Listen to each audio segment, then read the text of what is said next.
Victoire 5-2 du Paris Saint-Germain ce soir contre l'AS Monaco pour ce choc de cette 13e journée de Ligue 1. Un Paris Saint-Germain spectaculaire ce soir face à l'AS Monaco qui était 3e de Ligue 1 avant ce match.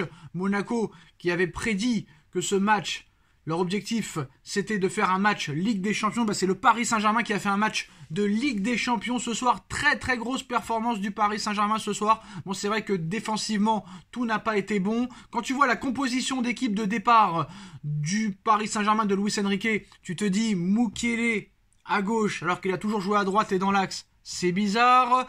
De jouer encore en 4-2-4 alors que ça marchait pas, Vitinha sur le côté gauche, je suis inquiet, mais forcé de constater que les choix de Luis Enrique ce soir ont été très bons et ont été vraiment décisifs.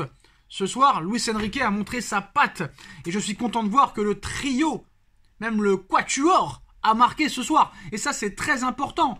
Gonzalo Ramos, Kolo Muani, Ousmane Dembélé et Kylian Mbappé ont marqué ce soir. Même Vitinha a marqué alors qu'il était placé très haut sur la gauche. Là, on a vu un Paris Saint-Germain presque parfait, à part défensivement. Très clairement, ça n'a pas été le cas.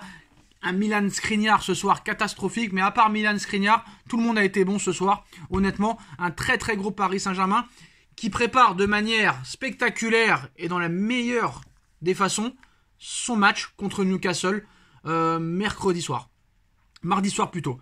Alors en première mi-temps, on va résumer déjà la première mi-temps, ça a été compliqué dans les 10-15 premières minutes. Gigio Donnarumma enchaînait les parades, donc inquiétude, très clairement.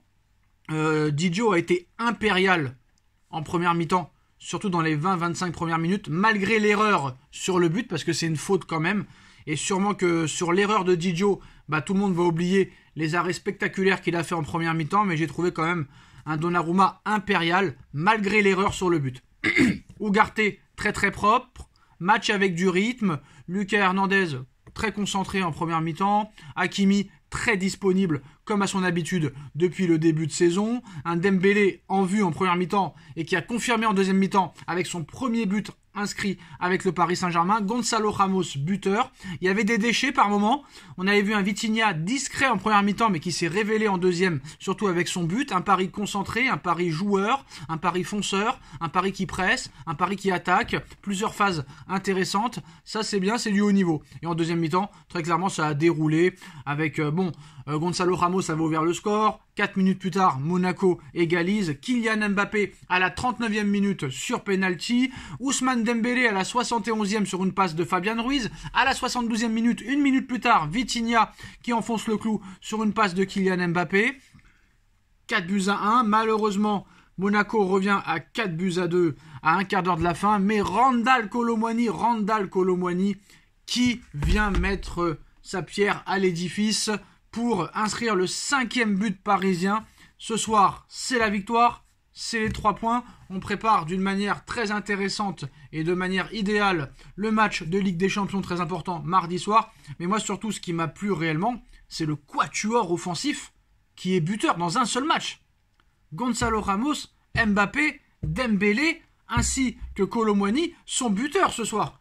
Et ça, c'est très rare que ton quatuor offensif marque dans un seul match. Les 4 ont marqué. Et même Vitinha, qui était plutôt ailier gauche ce soir, très offensif, a marqué aussi. C'est-à-dire que tous tes attaquants ce soir ont marqué. Et ça, c'est très rassurant.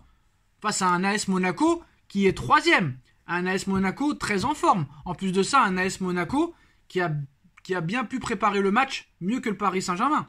Paris Saint-Germain avait des internationaux qui sont revenus à 1 jour ou à 2 jours avant cette réception de Monaco. Warren Zaïre-Emery blessé, Marquinhos blessé, Nuno Mendes blessé, Kipembe blessé, Danilo pas à 100%. Franchement, j'ai envie de te dire, là, franchement, les choix de Luis Enrique ce soir ont été décisifs et ont été payants. Ça, on peut pas se mentir. Très clairement, à part la défense ce soir où Milan Skriniar a complètement coulé. Milan Skriniar, c'est une catastrophe. Milan Skriniar me fait très peur. Il est aux abonnés absents, il a des vertiges, il a des absences, il est pris de vitesse.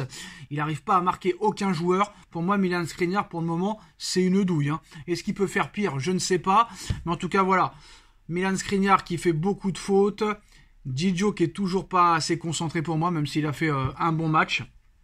Mais honnêtement, ça a été intéressant ce soir. Enfin, le premier but de Ousmane Dembélé. Mbappé qui te met encore un but et une passe décisif. Je ne sais pas où il va s'arrêter. Mais là, très clairement, quand ton quatuor marque un but chacun dans un seul match, quand on met 5 contre Monaco, tu peux quand même prétendre avoir très très grand pour la suite des événements. Maintenant, il va falloir de l'humilité. Il va falloir être humble. Il va falloir rester concentré et faire la même chose contre Newcastle mardi soir pour rester en course pour la Ligue des Champions. Mais moi, sur ce que j'ai vu ce soir, honnêtement, je me suis régalé. Ça a été pour moi un Paris Saint-Germain comme j'en ai pas vu depuis maintenant de nombreuses années. Ça fait longtemps. Je crois que le dernier bon match du PSG comme ça, c'était le match à Lille l'année dernière quand Paris avait gagné 7-1.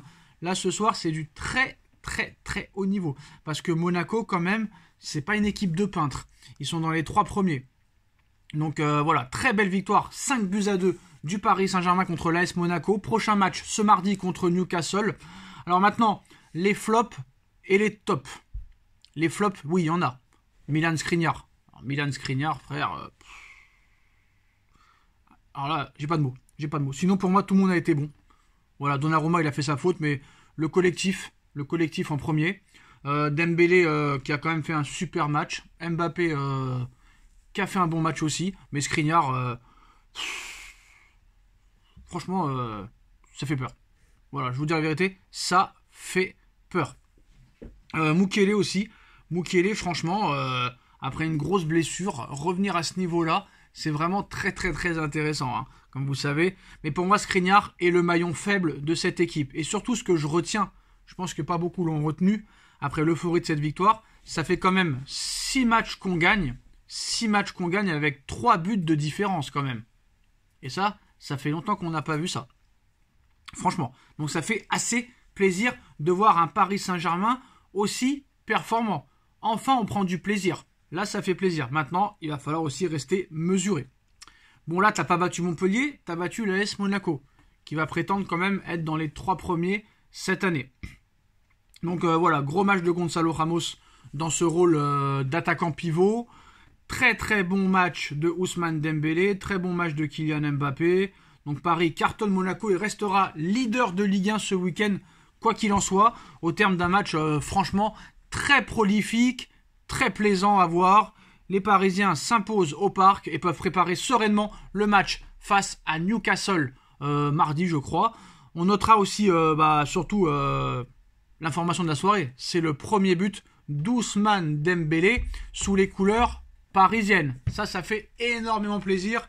Et on se retrouve dans quelques minutes pour débriefer le match avec le retour de Nono. Presque 10 jours d'absence. On se retrouve tout de suite sur la chaîne Les Vidéos Nono et Sacha. Tchuss.